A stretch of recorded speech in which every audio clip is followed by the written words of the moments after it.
Oke, shalom, selamat sore, selamat berjumpa lagi bersama dengan saya Marcos Desel dan ada juga Pastor Jeko.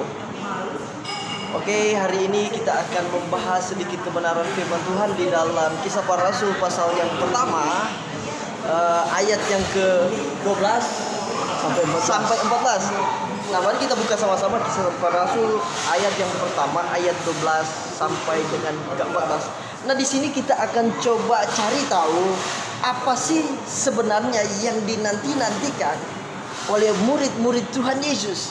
Mari kita dengarkan oleh Pastor Jeko. Oke. Dalam Kisah Para Rasul yang pertama ayat 12 sampai 14, di situ ada temanya, dikatakan murid-murid menanti-nanti. Apa yang dinanti-nantikan oleh murid-murid pada saat itu? Yang dinantikan oleh murid-murid yaitu Roh Kudus yang dijanjikan. Roh Kudus yang dijanjikan oleh seorang Yesus sebelum Yesus terangkat ke surga. Wah, ternyata yang dinanti-nantikan oleh murid-murid Tuhan Yesus ternyata Roh Kudus. Lah, lalu bagaimana sih apa sih yang akan mereka lakukan?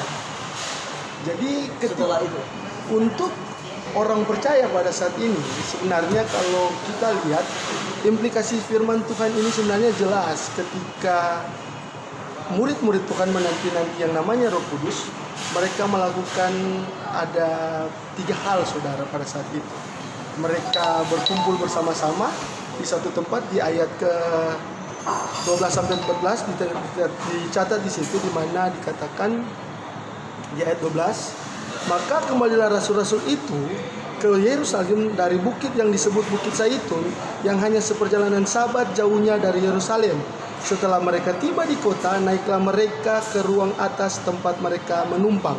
Mereka itu ialah Petrus dan Yohanes, Yakobus dan Andreas, Filipus dan Thomas, Bartolomeus dan Matius, Yakobus bin Alfeus dan Simon orang Selot, dan Yudas bin Yakobus. Mereka berkumpul di satu tempat bersama-sama.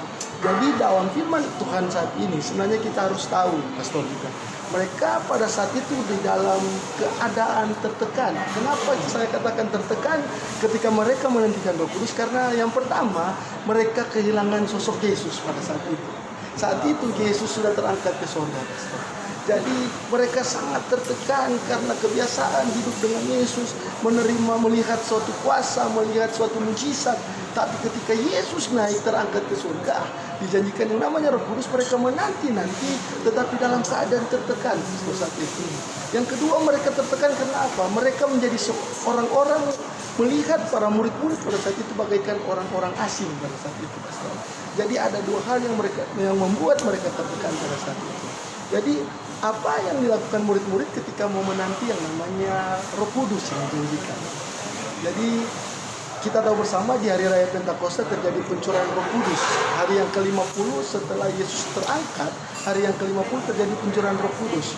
Ada 3 hal yang dilakukan oleh murid-murid. Yang pertama, mereka berkumpul di satu tempat, di salah satu rumah dengan beberapa perempuan. Salah satunya, kalau tidak salah di firman Tuhan mencatat salah satunya ibunya Yesus pada saat itu.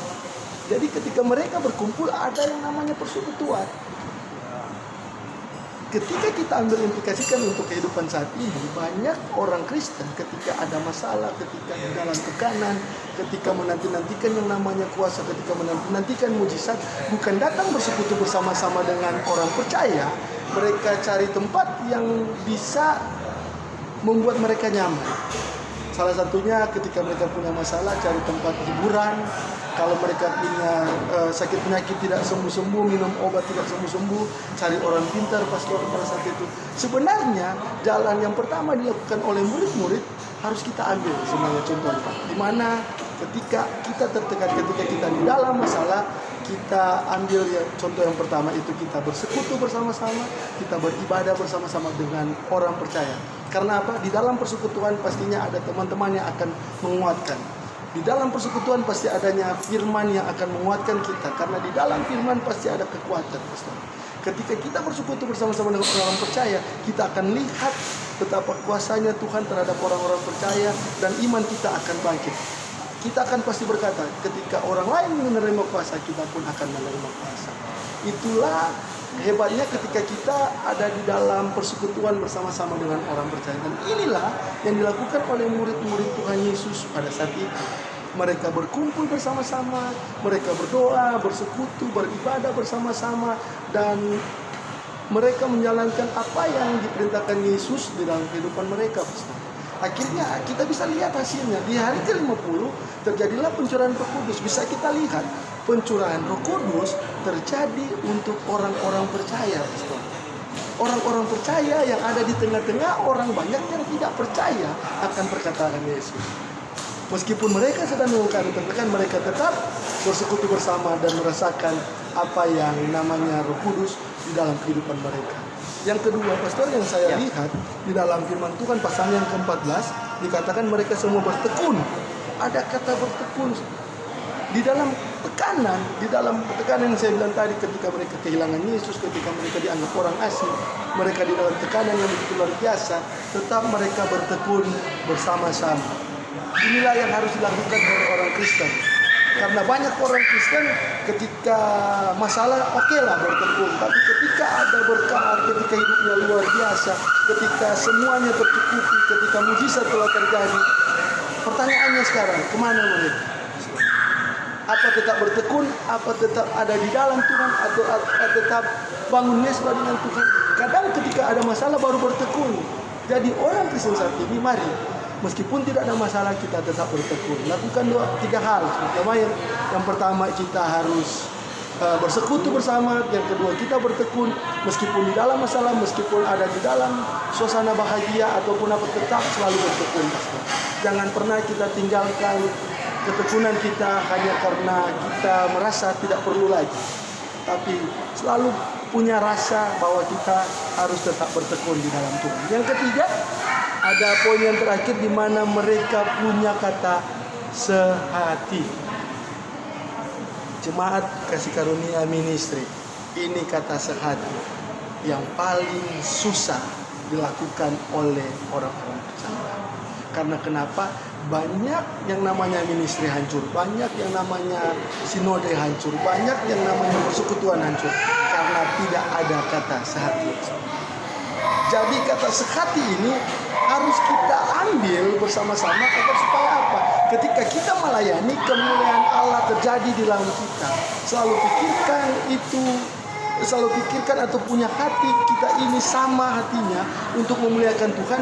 Bukan kita yang show off, bukan kita yang tampil, dan bukan orang lain yang terlihat luar biasa, tapi Yesuslah yang terlihat luar biasa, pastor. Punya visi sehati, pastor. Agar supaya apa?